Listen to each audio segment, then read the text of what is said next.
কি গো, ও আজকে কি রান্না করলো? ও আজকে ও আজকে অনেক কিছু রান্না তোমাদের তো বলাই হয়নি। ফাইনালি আমাদের রান্নার লোক পাওয়া গেছে একজন, একটা অল্প বয়সী মেয়ে। কালকে রাত্রিবেলা থেকে ও স্টার্ট করেছে, তাই তো? কালকে রাত্রে ও ট্রায়াল চলেছে, দেবাবু ও ট্রায়াল নিয়েছে।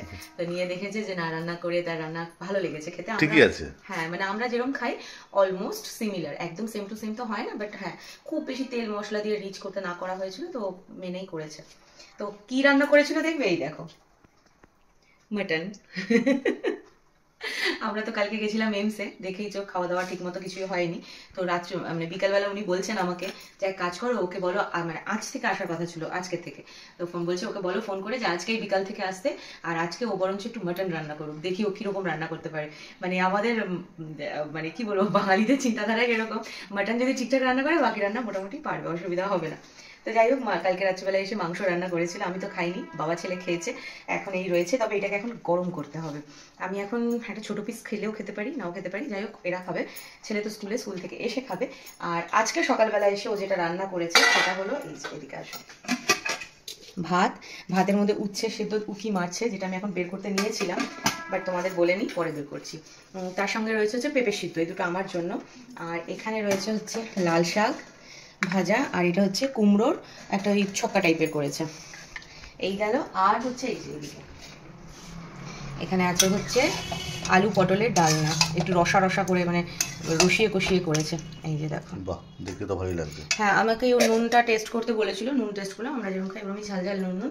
তবে হ্যাঁ, খুব বেশি তেল মশলা দেয়নি, বলে দিয়েছিলাম যে দেখো খুব বেশি তেল মশলা দিয়ে করবে না। তো এবার ব্যাপারটা হচ্ছে, মাইক্রোওভেনে মাটনটা গরম করতাম, কিন্তু কারেন্ট গেল এইমাত্র, কি বলবো, এখন গ্যাসে গরম করতে হবে।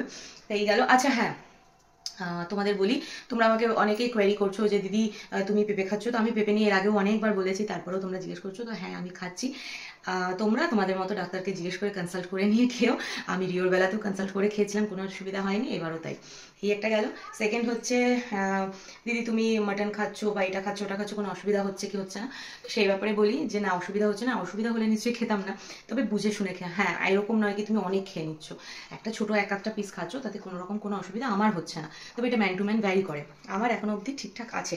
আর তোমরা বেশ কিছু কোয়েরি করেছো, দিদি বেবি কোন দিকে নড়ে, দিদি বেবি কতটা অ্যাক্টিভ, এই সমস্তগুলো আমি তোমাদের সাথে অন্য একটা ভিডিওর মাধ্যমে শেয়ার করে দেবো। তো আপাতত এই হচ্ছে আমাদের লাঞ্চের মেনু। আজ থেকে আমার রান্নার ছুটি। সকালবেলা ও এসে এইগুলো করেছে, তারপরে হচ্ছে সকালে জলখাবার রান্না করেছিল, রিওর স্কুলের টিফিন রান্না করে দিয়েছিল। হ্যাঁ, অনেকটা হেডেক কমে গেছে আমার। 8 মাস অবধি আমি চালিয়ে নিয়েছি, 8 মাসে মানে স্টার্টিং অবধি বলতে পারো, স্টার্টিং বা মিডিল অবধি।